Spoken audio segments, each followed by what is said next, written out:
स्वागत है आप सभी का आपके अपने YouTube चैनल द मैक्सिमल पे। उम्मीद करता हूँ आप लोग अच्छे होंगे।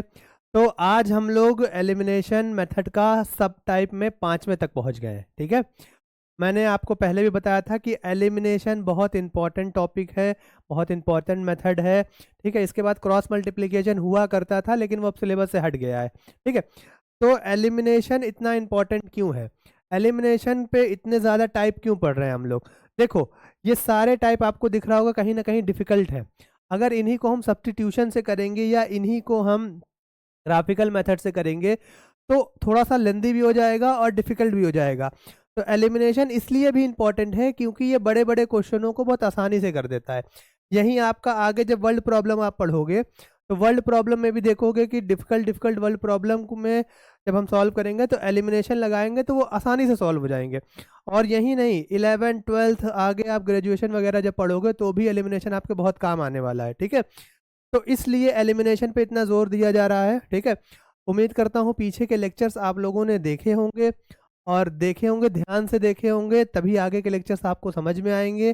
कोई क्वेश्चन छोटा नहीं है। ठीक है, सब टाइप 5 में सब कोई मिलता जुलता ही टाइप है, सबके नीचे ही डिनोमिनेटर है और सब एक तरीके से ही सॉल्व हो रहे हैं। इतना ज़्यादा सेग्रीगेशन हम लोग इसलिए कर रहे हैं ताकि आप आसानी से क्वेश्चनों को समझ जाओ। जैसे मैंने टाइप 5 बताया, अब आपके दिमाग में टाइप 5 है, इसमें डिनोमिनेटर कहाँ होता, सॉरी वेरिएबल कहाँ होता है, डिनोमिनेटर में होता है। ठीक है, वेरिएबल जो होता है वो डिनोमिनेटर में होता है। तो जैसे ही आप वेरिएबल डिनोमिनेटर में देखोगे, ठीक है, वेरिएबल को डिनोमिनेटर में देखोगे आप समझ जाओगे कि आपके दिमाग में स्ट्राइक करेगा कि टाइप 5 है।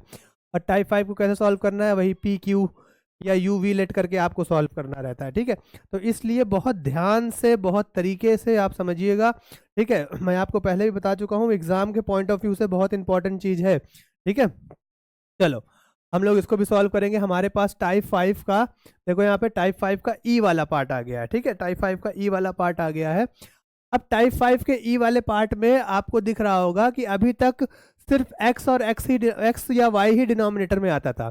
अभी तक ये देखो एक्स और वाई ही डिनोमिनेटर में आता था, लेकिन इस बार रूट एक्स आया है। देखो इस बार रूट एक्स और रूट वाई डिनोमिनेटर में आ गया है। ठीक है, तो है कुछ नहीं, थोड़ा थोड़ा क्वेश्चन में चेंजेस करता है। मैंने आपको पहले भी बताया था कि कोई भी टाइप में, अगर मैं कोई भी टाइप आपको पढ़ाता हूं तो उस टाइप के जो सब टाइप होते हैं उसमें बस थोड़ी थोड़ी चेंजेस होती हैं।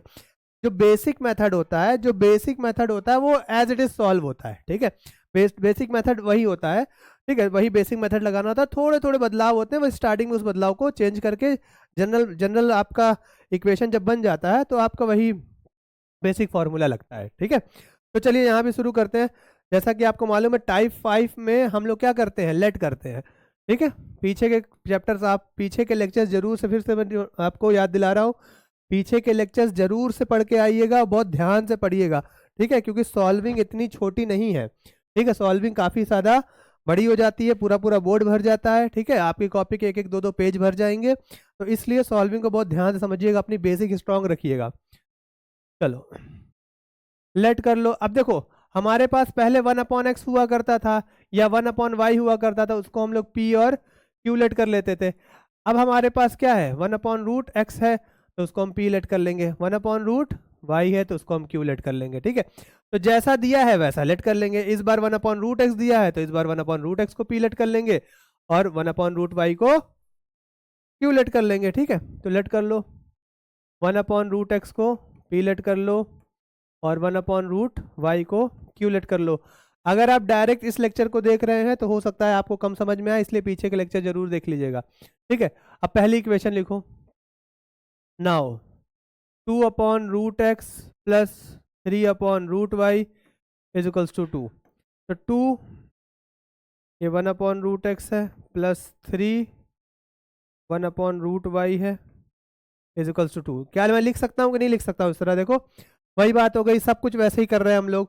2/√x को 2 ब्रैकेट में 2 या 2 इंटू 1/√x लिख सकते हैं। 3/√y को 3/√y को 3 इंटू ब्रैकेट में 1/√y लिख सकते हैं। लिख सकते हैं, बिल्कुल लिख सकते हैं। अब इसको क्या बनाना है हमको, इसको बना लेना है। 1/√x को p लिया है, 3 की जगह 3 प्लस की जगह प्लस, 1/√y को q लिया हुआ है। ठीक है, बाकी सब एज इट इज है। ठीक है, बाकी सब एज इट इज है। अब देखो ये हमारा नॉर्मल फॉर्म बन गया इक्वेशन का। ये हमारा नॉर्मल फॉर्म बन गया इक्वेशन का, ये देखो, ठीक है। तो ये रहा हमारे पास जो नॉर्मल फॉर्म हमारा बन गया है। अब यहाँ पे देखो सिमिलरली आपने दूसरा इक्वेशन लिखा, 4/रूट x plus sorry minus 9/√y -1। तो 4, इसको कैसे लिख सकते हैं, 4 × 1/√x ब्रैकेट में माइनस, क्या कर रहा हूँ मैं, बार बार प्लस लगा रहा हूँ, नशा चढ़ गया है, 1/√y -1, ठीक है।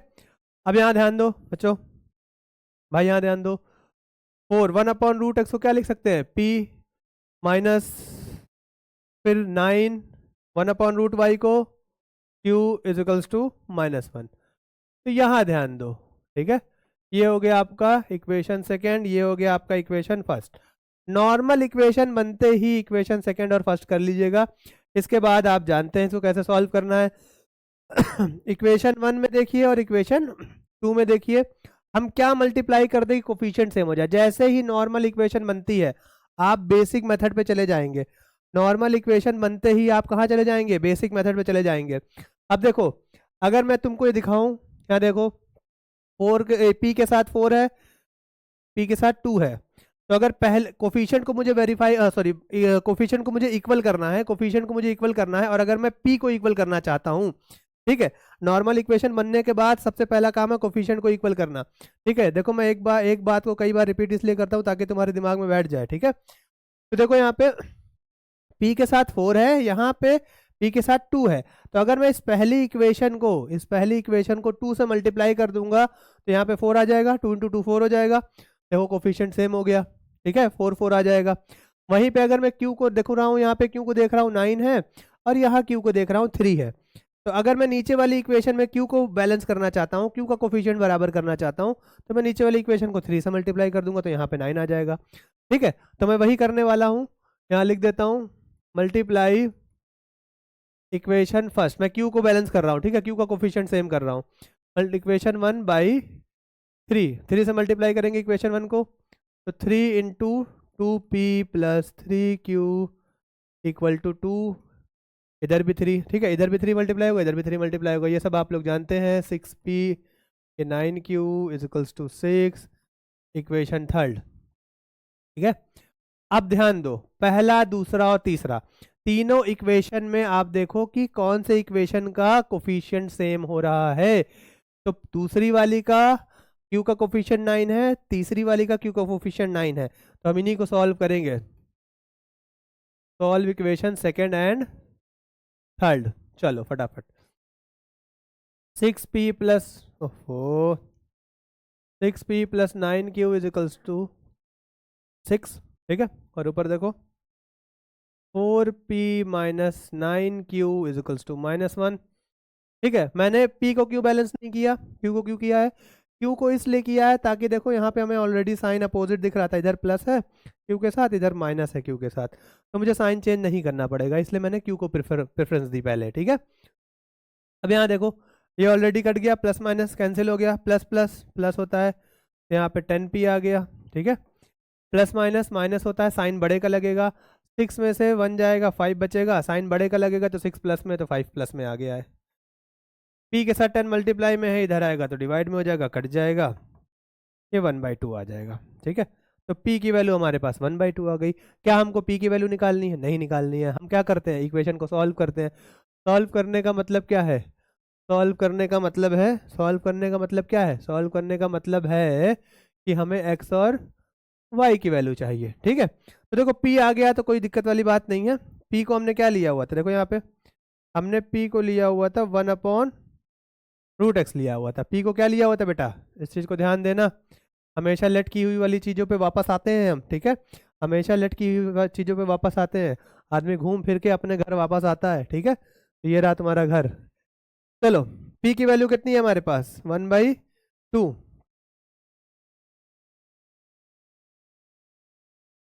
ये लो p की वैल्यू कितनी है 1/2, तो ये 1/2 p की जगह लिख दिया। अब देखो रेसिप्रोकल कर लो, रेसिप्रोकल करोगे तो 2 ऊपर चला जाएगा, ये √x भी ऊपर चला जाएगा, ठीक है, डिनोमिनेटर में 1 आ जाएगा, डिनोमिनेटर में 1 का कोई मतलब है नहीं, तो इसका मतलब है 2 is equals to root x आ गया है। ठीक है, 2 is equals to root x आ गया। अब यहाँ देखो, मुझे रूट एक्स की वैल्यू चाहिए थी कि एक्स की वैल्यू चाहिए? मुझे एक्स की वैल्यू चाहिए, तो ये रूट है, रूट को मैं इक्वल टू को इधर करूंगा, ध्यान देना ध्यान देना, मेरी बात बहुत गौर से सुनना। रूट को मैं इक्वल टू को इधर भेजूंगा तो स्क्वायर हो जाता है। आई बात समझ में? रूट को मैं इक्वल टू को इधर भेजूंगा तो स्क्वायर हो जाएगा। या तो आप इसको ऐसे भी समझ सकते हो, या तो आप इसको ऐसे भी समझ सकते हो कि मुझे रूट हटाना है तो मैं स्क्वायरिंग दोनों तरफ कर दे रहा हूँ। ठीक है, 2 का स्क्वायर और इधर रूट एक्स का स्क्वायर, जैसे भी आप समझना चाहते हो समझ लो। चाहे रूट को इधर भेज दो तो ये स्क्वायर हो जाएगा, यहाँ से रूट हट जाएगा, या तो आप स्क्वायरिंग बोथ साइड कर सकते हो। ठीक है, तो मुझे ऐसे ज़्यादा आसान, स्क्वायरिंग बोथ साइड में थोड़ा सा एक स्टेप दो स्टेप बढ़ जाते हैं, तो इसको मैं नहीं लूँगा, मैं वैसा ही करूँगा जैसे आपको बता रहा हूँ।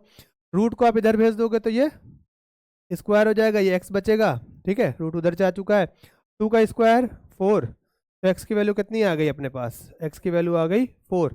ठीक है, एक्स की वैल्यू कितनी आ गई बेटा? एक्स की वैल्यू 4 आ गई हमारे पास। तो ये रहा हमारे पास एक्स की वैल्यू 4। अब ध्यान दो, चलो वाई निकालना है हम लोगों को, तो p की वैल्यू कितनी है? हाफ। p की वैल्यू कितनी है? हाफ।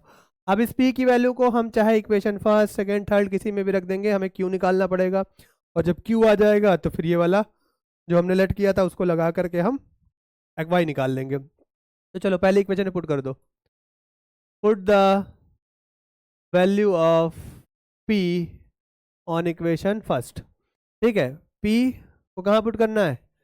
फर्स्ट इक्वेशन पे। ठीक है, तो चलो क्वेश्चन है 2p plus 3q equal to 2, तो 2p की जगह हाफ 3। ठीक है, 2 से 2 कैंसिल, 1 आ गया, प्लस यहाँ 1 है उधर जाएगा तो बोलो भाई +1 है, +1 उधर जाएगा तो -1 हो जाएगा, तो 3q इज इक्वल्स टू 2 - 1 मतलब 1 3q। ठीक है, और q के साथ 3 मल्टीप्लाई में इधर आएगा तो डिवाइड में आ जाएगा, तो q की वैल्यू कितनी आ गई? q की वैल्यू आ गई 1/3। q की वैल्यू 1/3 आ गई, तो q को क्या लेट किया था हम लोगों ने? q is equals to 1/√y let किया था। ठीक है, q is equals to 1/√y let किया था, ये रहा q is equals to 1/√y। तो q की वैल्यू कितनी ली है? q की वैल्यू कितनी आई है? 1/3। ये रहा 1/√y। क्लियर हो रही बात? एक मिनट, 1/√y रेसिप्रोकल कर दो, ये 3/1 हो जाएगा, ये √y/1 हो जाएगा। इसका मतलब है 3 is equals to √y। Root को इधर भेज दो। ठीक है, रूट को इधर भेज दोगे तो 3 का स्क्वायर हो जाएगा, रूट इधर आएगा तो स्क्वायर हो जाएगा, यहाँ y बचेगा, 3 का स्क्वायर 9 होता है, तो y की वैल्यू कितनी आ गई बेटा? 9 आ गई। तो इसका मतलब है हमारा जो आंसर आया है वो x इज इक्वल्स टू 4 आया है, और y, ये y जैसा क्यों लग रहा है मेरा 4? x इज इक्वल्स टू 4 आया है और y इज इक्वल्स टू 9 आ गया है। ये हमारा आंसर है। ठीक है, आप इसको आराम से देख लीजिए, मैं आपको एक बार फिर से समझा देता हूँ। जो भी डिनोमिनेटर में वेरिएबल दिया हुआ है उसको हम लोगों ने p और q लेट कर लिया है। इससे पहले 1/x 1/y हुआ करता था, तो हम लोग 1/x 1/y को p या q ले लेते थे, और 1/√x यहाँ पे दिया हुआ है, 1/√y दिया हुआ है, तो 1/√x और 1/√y को भी p और q लिया है। उसके बाद आप जानते हैं 2/√x को ऐसे लिख सकते हैं, 3/√y को इस तरह लिख सकते हैं, फिर 1/x की जगह p, 1/√x की जगह p, 1/√y की जगह q। बाकी सब कुछ नॉर्मल है। नॉर्मल इक्वेशन बनने के बाद आप एलिमिनेशन के बेसिक मेथड पे आ जाएंगे, कोफिशिएंट सेम करेंगे, फिर 2 इक्वेशन को सॉल्व करके एक को एलिमिनेट कर देंगे, फिर दूसरे की वैल्यू निकालेंगे। जैसे हम लोगों ने पहला और दूसरे में कोफिशिएंट सेम किया है, फिर तीसरा इक्वेशन बनाया है, फिर दूसरे और तीसरे को सॉल्व करके q को एलिमिनेट करके p की वैल्यू निकाली है। उसके बाद p जो हमने लेट किया था उसकी हेल्प से x की वैल्यू निकाली है, फिर p की वैल्यू को पहली इक्वेशन में पुट करके q निकाल दिया, और फिर q जो लेट किया था उसकी हेल्प से हम लोगों ने y निकाल दिया है। ठीक है, इसको आप आराम से नोट कर लीजिएगा। कोई समस्या, कोई दिक्कत, कोई परेशानी होगी तो आप जरूर कमेंट सेक्शन में कमेंट करिएगा। ठीक है, मैं हट जा रहा हूँ, इसका स्क्रीनशॉट ले लीजिए। ठीक है, और मुझे बताइए कोई दिक्कत है तो। चलिए, ये है हम लोगों के पास टाइप 5th का f। और ये टाइप 5 का लास्ट है, लास्ट सब पार्ट है, ठीक है, लास्ट सब पार्ट है। इसके बाद टाइप 5 खत्म हो जाएगा, फिर हम लोग टाइप 6 पे चलेंगे, ठीक है। तो मैं कोशिश यही कर रहा हूँ कि जो सिमिलर क्वेश्चंस आ रहे हैं, जो सिमिलर क्वेश्चन दिख रहे हैं, एक जैसे टाइप के दिख रहे हैं या एक जैसे टाइप के हमको सॉल्विंग है, तो उसको सिमिलर टाइप में ही डाल दे रहे हैं। चलो अब आप यहाँ देखो, अब आप ये कहोगे कि भाई ये कैसे सिमिलर टाइप हुआ, ये कैसे टाइप 5 हुआ, क्योंकि अभी आप कह रहे थे कि टाइप 5 में डिनोमिनेटर में क्या रहेगा, वेरिएबल रहेगा। मैंने हर क्वेश्चन में यही कहा है कि डिनोमिनेटर में क्या रहेगा, वेरिएबल रहेगा, लेकिन यहाँ तो डिनोमिनेटर में वेरिएबल है ही नहीं, तो टाइप 5 कैसे हो गया। ठीक है, बस मुझे 2 मिनट दो, मैं तुमको दिखाता हूँ टाइप 5 कैसे होगा, ठीक है। चलो यहाँ देखो, यहाँ पे एक थोड़ी सी अगर आप देखोगे थोड़ी सी चेंज है। अभी तक जितने क्वेश्चन हम लोगों ने किए, अभी तक जितने क्वेश्चन हम लोगों ने किए, उसमें यहाँ पे इक्वेशन के राइट साइड सिर्फ नंबर्स हुआ करते थे, सिर्फ कांस्टेंट हुआ करते थे, कोई वेरिएबल नहीं हुआ करता था। लेकिन यहाँ पे इक्वेशन के राइट साइड देखो, एक्स और वाई आपको दिख रहा है, दिख रहा है, एक्स और वाई आपको दिख रहा है। तो अगर मुझे नॉर्मल इक्वेशन बनानी है तो मुझे डिनोमिनेटर के राइट साइड तो सिंपल नंबर चाहिए होगा, और यहाँ पे सिंपल नंबर है नहीं। तो सबसे पहला काम क्या है, सबसे पहला काम है इसको हटाना। ये जो एक्स वाई यहाँ लगा हुआ है बेवकूफ़ों की तरह, इसको हटाना है, ठीक है। तो जब तक ये एक्स वाई हटेगा नहीं अपनी जगह से, तब तक हम लोगों का जनरल फॉर्म बनेगा नहीं। और जैसे ही ये एक्स वाई हटेगा आपको टाइप 5 दिख जाएगा, ठीक है। चलो यहाँ ध्यान दो, देखो ये रहा इक्वेशन आपका, पहले इसको लिख देते हैं, पहले कॉपी कर लेते हैं। मैंने आपको कहा है कि कभी भी क्वेश्चन में आप इक्वेशन 1 और 2 नहीं लिखेंगे। तो पहली इक्वेशन लिख दी, उसको 1 लेट कर लिया, फिर दूसरी इक्वेशन लिख दी, उसको 2 लेट कर लिया। अब यहाँ देखो डिवाइड, देखो बात समझना, एक्स और वाई को हटाना है, एक्स और वाई को हटाना है, एक्स और वाई को हटाना है। तो हमें दोनों तरफ, पहली इक्वेशन में भी और दूसरी इक्वेशन में भी, दोनों तरफ लेफ्ट हैंड साइड में भी राइट हैंड साइड में भी, ठीक है, एक्स वाई से डिवाइड करना है। क्या करना है, एक्स वाई से डिवाइड करना है। क्लियर है बात, divide equation 1 and 2, equation 1 and 2 by x y, ठीक है। देखो बात समझो, मेरी सिंपल लॉजिक है। देखो अगर मुझे यहाँ पे देखो 7xy दिया है ना, अगर मुझे यहाँ पे 7xy नहीं चाहिए, मुझे सिर्फ और सिर्फ 7 चाहिए, मुझे सिर्फ और सिर्फ 7 चाहिए, तो मैं इस 7xy को क्या करूंगा, 7xy को xy से डिवाइड कर दूंगा, ये xy कट जाएगा, यहाँ पे 7 आ जाएगा। आ रही बात समझ में, थोड़ा सा लॉजिक समझ में आ रहा है। तो यहाँ पे जो 7xy है, यहाँ से xy को हटाना है, तो जो चीज हटानी है उसी से क्या कर दो, डिवाइड कर दो, ठीक है। हमेशा याद रखो, जिस चीज को हटाना है उस चीज को डिवाइड कर दो, ठीक। तो चलो इक्वेशन 1 और 2 को हमने किससे डिवाइड करना है, एक्स वाई से। तो पहली इक्वेशन देखो आप, 6x plus 3y equal to 7xy, यहाँ भी एक्स वाई से डिवाइड करेंगे, इधर भी लेफ्ट हैंड साइड भी और राइट हैंड साइड भी, फिर एंड लिख दो। दूसरी इक्वेशन क्या है अपने पास, 3x plus 9y is equals to 1, 11xy, इधर भी xy से डिवाइड करना है, इधर भी xy से डिवाइड करना है। अब डिनोमिनेटर को सेग्रीगेट कर लो, डिनोमिनेटर को दोनों तरफ बांट दो, 6x है, यहाँ भी xy अगर डिनोमिनेटर को डिस्ट्रीब्यूट कर दो, इसको भी xy दे दो और इसको भी xy दे दो, प्लस 3y xy, इधर भी 7xy है, नीचे एक मिनट, नीचे भी xy आ गया, फिर एंड डिनोमिनेटर इधर भी डिस्ट्रीब्यूट कर लो, 9y इधर भी डिनोमिनेटर को डिस्ट्रीब्यूट कर लो, ठीक है।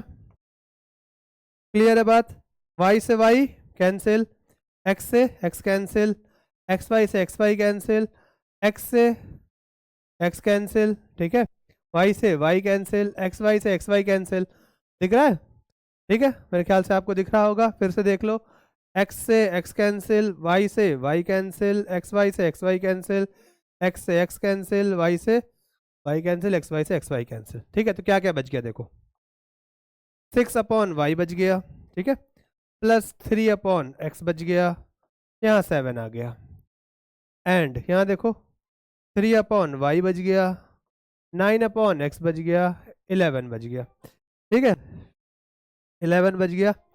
तो उम्मीद कर रहे हैं आपको हम, ठीक है, कि देखो ये अब फटाफट यहाँ पे गौर करो, क्या डिनोमिनेटर में वेरिएबल नहीं आ गया है, क्या डिनोमिनेटर में वेरिएबल नहीं आ गया है? बताओ। ये टाइप 5 बन गया ना, बना कि नहीं बना? बस क्या फर्क है, x पहले रहता था, यहाँ y पहले आ गया है, इसमें y पहले आ गया है, तो कोई दिक्कत नहीं है, x को पहले ले आते हैं। देखो 3x है प्लस में है, तो यहाँ 3/x लिख सकते हैं। y वाला ये देखो y by 6/y, 6/y plus में है, तो यहाँ पे 6/y को प्लस में लिख दिया, इक्वल टू 7। ये रही इक्वेशन थर्ड, ठीक है। और दूसरी इक्वेशन क्या है? एक मिनट, दूसरी इक्वेशन है 9/x, दिख रहा है 9/x, x को पहले लिख रहा है ना, प्लस 3/y इक्वल टू 11। ये इक्वेशन फोर्थ बन गई। बताओ कोई समस्या है इसमें? बताओ कोई समस्या है? अब ये क्या टाइप 5 नहीं दिख रहा है क्या आपको? टाइप 5 ही तो है ये, बस थोड़े से बदलाव करने हैं, थोड़ा सा इत्तू सा चेंज करना था, इत्तू सा, ठीक है। तो बस बाकी आपको सबको मालूम है क्या लेट करना पड़ेगा। अब हमको लेट करना पड़ेगा 1/x की जगह p एंड 1/y की जगह q लेट करना पड़ेगा। तो देखो ये 3/x plus 6/y equal to 7, ये पहला थर्ड वाला इक्वेशन है, यहाँ लिख देंगे from equation third. Now from equation third अब 3/x कैसे लिख सकते हैं? 3 इंटू 1/x, 6/y को 3 into 1/y equal to 7। 3 1/x की जगह p प्लस 1/y की जगह q इक्वल टू 7। ये हो गया आपका इक्वेशन नंबर 5, ठीक है। सिमिलरली देखो नॉर्मल इक्वेशन बना दिया कि नहीं बना दिया? तब इसके बाद पूरा टाइप 5 है, इसके बाद पूरी कैलकुलेशन टाइप 5 की रहेगी, ठीक है। सिमिलरली इक्वेशन फोर्थ में देखो 9/x plus 3/y equal to 11, 9 1/x plus 3 1/y equal to 11। अब देखो 1/x को p लिया है तो 9p plus 3q equal to 11। तो ये देखो यहाँ पे ये इक्वेशन 6 बन गई है, ठीक है। कोई समस्या नहीं, बाकी आपको देख रहे हो यहाँ से इक्वेशन 5 पूरा सॉल्व हो रहा है, बस थोड़ा सा एक्स्ट्रा काम आपको यहाँ करना है, आपको इस xy को एलिमिनेट करना है, ठीक है। ठीक, अब यहाँ देख लो आप कि यहाँ पे बेसिक चीजें हैं। अब मुझे क्या करना है? कोफिशिएंट को इक्वल करना है, नॉर्मल। ये नॉर्मल आपका इक्वेशन बन गया है, दोनों ही नॉर्मल इक्वेशन बन गए हैं, इनको हम जो है अब कोफिशिएंट इसके इक्वल करेंगे। तो देखो आप चाहो जैसे कर लो। अब पहले इक्वेशन को ध्यान दो, ये जो फिफ्थ वाला इक्वेशन है, फिफ्थ इक्वेशन को अगर मैं 3 से मल्टीप्लाई कर दूं, फिफ्थ इक्वेशन को अगर मैं 3 से मल्टीप्लाई कर दूं तो यहाँ 3 इंटू 3 करेंगे तो 9 आ जाएगा। देखो कोफिशिएंट सेम हो जाएगा, ठीक है। तो चलो कर देते हैं, मल्टीप्लाई इक्वेशन फिफ्थ बाई 3। ध्यान देना नॉर्मल इक्वेशन बनने के बाद कोफिशिएंट इक्वल करने पे आते हैं।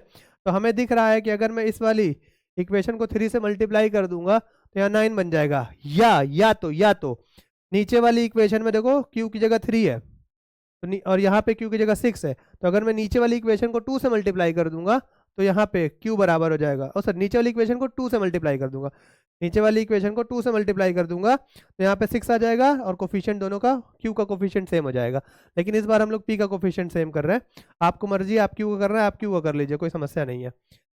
तो चलो मल्टीप्लाई इक्वेशन फिफ्थ बाई 3, 3 यहाँ रहेगा, फिफ्थ इक्वेशन है 3p plus 6q equal to 7, 3, ठीक है।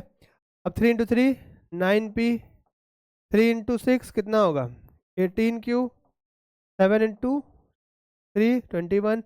अब ये बन गई इक्वेशन, बताओ भाई, 7th, ठीक है। इक्वेशन 7th बन गई है, इक्वेशन एक मिनट, इक्वेशन 7th बन गई, ठीक है। अब इक्वेशन 7th बन गई है तो अब देखो यहाँ पे 5th 6th और 7th में किसके कोफिशिएंट आपको सेम दिख रहे हैं? एक 7th वाले के दिख रहे होंगे, ठीक है, और एक दिख रहे होंगे 6th वाले के। तब इनको सॉल्व करेंगे हम लोग, इनको क्या करेंगे बेटा? इनको सॉल्व करेंगे, ठीक है। जिनके कोफिशिएंट सेम हो जाते हैं, जिन जिन इक्वेशन कोफिशिएंट सेम होते हैं उनको सॉल्व करते हैं। तो आप 6 और 7 को हम सॉल्व करेंगे, solve equation 6th and 7th, ठीक है। तो देखो यहाँ पे 9p plus 18q is equals to 21, ये रहा 7th इक्वेशन, 6th लिख दो, 9p plus 3q equal to 11, equal to 11, ठीक है। अब देखो जिनका कोफिशिएंट सेम हुआ है उसका साइन भी सेम है, जब कोफिशिएंट सेम हो और साइन भी सेम हो तो नीचे वाली इक्वेशन का साइन चेंज करना पड़ता है। ये प्लस है तो यहाँ माइनस, प्लस है तो यहाँ पे माइनस, प्लस है तो यहाँ पे माइनस।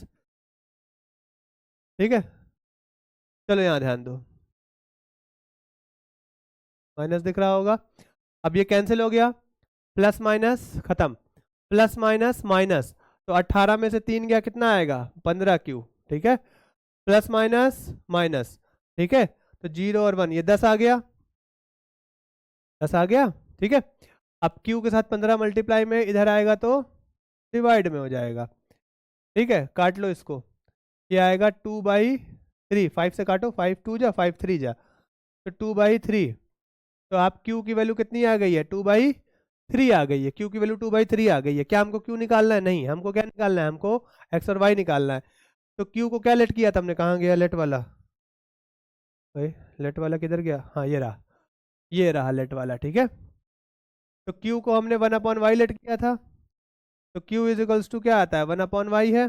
ठीक है, अब क्यू की जगह वैल्यू कितनी आ रही है, क्यू की जगह वैल्यू कितनी आ रही है 2/3 और 1/y है, रेसिप्रोकल कर दो, फटाफट रेसिप्रोकल करो, रेसिप्रोकल करोगे तो 3/2 हो जाएगा, ये y की वैल्यू आ जाएगी। ठीक है, 3/2 होगा, ये y/1 हो जाएगा। तो अल्टीमेटली 1 लिखने का कोई मतलब है नहीं, इसीलिए मैंने क्या लिख दिया था, इसीलिए सिंपल y लिख दिया था। तो y की वैल्यू कितनी आ गई हमारे पास बेटा 3/2। ठीक है, y की वैल्यू हमारे पास 3/2 आ गई है। क्लियर है बात? इसी तरह q आ गया है हमारे पास, देखो q आ गया है हमारे पास, तो पहले p निकालना पड़ेगा। ठीक है, p निकालने के लिए छोटा इक्वेशन ढूंढो, देखो 5th 6th और 7th में ही q है, बाकी इससे पहले वाले इक्वेशन में इनमें q नहीं है। ठीक है, तो हमें क्या करना है 5th 6th और 7th में ही किसी एक इक्वेशन पे q की वैल्यू पुट कर देनी है और p निकाल लेना है। q की वैल्यू, q की वैल्यू पुट कर देनी है और p निकाल लेना है। ठीक है, आप देखो आप यहाँ पे डायरेक्ट ध्यान दो मेरी बात, आप यहाँ पे थर्ड और फोर्थ इक्वेशन पे डायरेक्ट आप y की वैल्यू पुट करके x निकाल सकते हो, लेकिन वो अननेसेसरी थोड़ा लेंदी हो जाएगा, अपॉन अपॉन में है तो परेशान मत हो उसके लिए।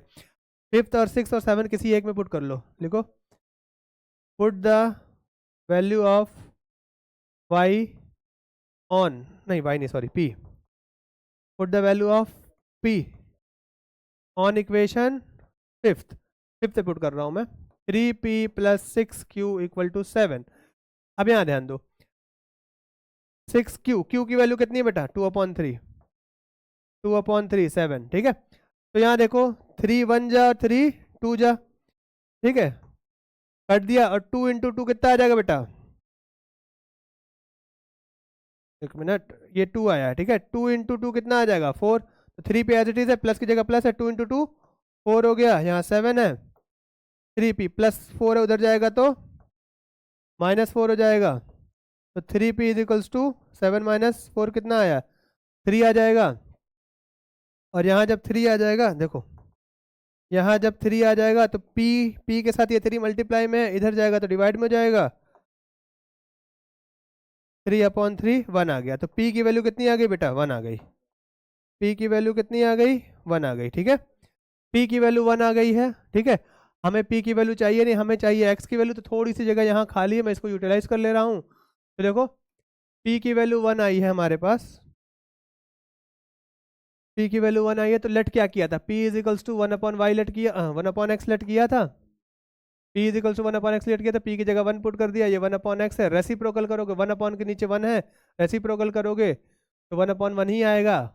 ठीक है, और ये x आ जाएगा, 1/1 लिखने का कोई मतलब नहीं है, 1 ही होता है ये, x की वैल्यू 1। ठीक है, आपको इतने सारे स्टेप मैं लिखता हूँ समझाने के लिए, आपको इतने सारे स्टेप मैं समझाने के लिए लिखता हूँ, लेकिन आप इसको ऐसे डायरेक्ट भी लिख सकते हो, सिंपल सिंपल सी चीज है, p की जगह 1 लिखो, ये 1/x है, रेसिप्रोकल कर दोगे तो x = भी 1 आ जाएगा। ठीक है, तो हमारे पास आंसर क्या आ रहा है, आंसर आ रहा है x = 1 और y क्या आ रहा है हमारे पास, y = 3/2 आ रहा है, ये हमारा आंसर है।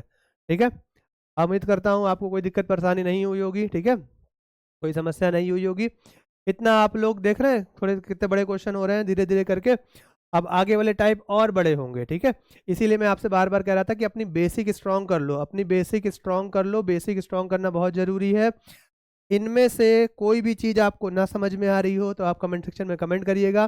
देखो यहाँ पे बस इतना पार्ट एक्स्ट्रा है, इतना पार्ट थोड़ा सा आपको एक्स्ट्रा काम करना है, ठीक है, इस वाले टॉपिक में, क्योंकि आपको यहाँ दिख रहा है डिनोमिनेटर में ऑलरेडी एक्स वाई नहीं है, ठीक है। तो हमने देखा, एक चीज नोटिस किया कि 7 के साथ एक्स वाई है और 11 के साथ एक्स वाई है। और ध्यान रखो, ऐसे हर क्वेश्चन जिसमें राइट हैंड साइड में जो कांस्टेंट होना चाहिए उसके साथ एक्स वाई जुड़ा रहेगा, तो आप तुरंत ये स्टेप करोगे कि इस पूरी इक्वेशन को, पहली दूसरी दोनों इक्वेशन को, लेफ्ट साइड राइट साइड दोनों की तरफ एक्स वाई को डिवाइड करोगे, उसके बाद काटा पीटी करके आप इसको टाइप 5 में कन्वर्ट कर दोगे। फिर उसको मालूम है आपको कैसे करना है, टाइप 5 पूरा का पूरा, ठीक है।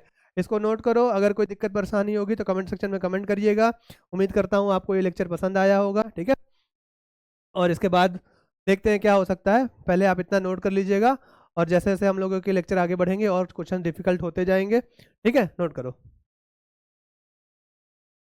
तो ये है आप लोगों का होमवर्क आज का, ठीक है। 2 ही क्वेश्चन दे रहा हूँ क्योंकि हमने 2 ही टाइप पढ़े थे, वो रूट वाला टाइप का वो नॉर्मल है, उसमें होमवर्क की आवश्यकता नहीं है, ठीक है। ये 2 क्वेश्चन मैं आपको दे रहा हूँ, इसको आप लोग होमवर्क करिए और इसके आंसर्स निकाल करके कमेंट सेक्शन में कमेंट करिएगा, ठीक है। और आज का लेक्चर आपको सही लगा हो, अच्छा लगा हो तो अपने दोस्तों में शेयर करिएगा। आगे हम लोग लेक्चर कंटिन्यू करेंगे, आगे आपको टाइप 6 मिलेगा, ठीक है। इस तरह से रेगुलर चलता रहेगा, हर टाइप के क्वेश्चन आपको मैं करा दूंगा। आपने एक बार हम लोगों की प्लेलिस्ट देख ली, एक चैप्टर कंप्लीट हो गया, मतलब वो पूरी तरह से कंप्लीट हो गया, उसमें अब कुछ पढ़ने के लिए बचा नहीं है, ठीक है। मतलब आपके सिलेबस के अकॉर्डिंग उसमें कुछ पढ़ने के लिए नहीं बचा है, 10th के अकॉर्डिंग उसमें कुछ भी नहीं बचा हुआ है जो हमने ना पढ़ाया हो, जो एग्जाम में आता हो, ठीक है।